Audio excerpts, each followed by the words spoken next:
High viewers మామూలుగా మనము ఎత్తు పళ్ళున్నా, వంకర పళ్ళున్నా, సందు పళ్ళున్నా వాటి ట్రీట్మెంట్ కోసం మనం అలైనర్స్ అనేది వాడతాం. ఇన్విజిబుల్ బ్రేసెస్ అంటాం కదా! ఇన్విజిబుల్ అలైనర్స్ అంటాం కదా! అలైనర్స్ అనేది వాడతాం. కొందరికేమో 10 రోజులకు మార్చుకోమనడం, కొందరికేమో 2 వారాలకు మార్చుకోమనడం, కొందరికేమో 5 రోజులకు మార్చుకోమనడం ఒక్కొక్క సెట్ అనేది జరుగుతా ఉంటది. ఈ వ్యత్యాసం ఎందుకొస్తది అనేది మనం చూద్దాం. ఇవి మెయిన్‌గా ఎట్లొస్తదంటే మన ట్రీట్మెంట్ జరగాలంటే ఎంత మూవ్‌మెంట్ కావాలి, ఎంత కాంప్లెక్సిటీ ఆఫ్ ట్రీట్మెంట్ ఉంది మనకు అన్న దాని పైన ఉంటది.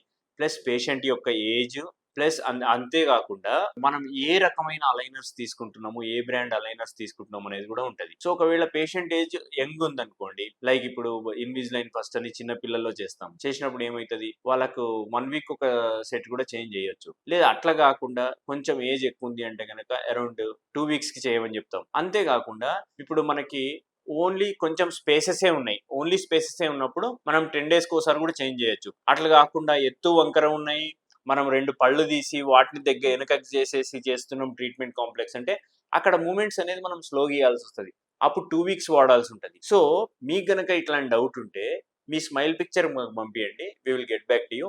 Thank you. నేను doctor Charan Kumar from Elident dental hospitals.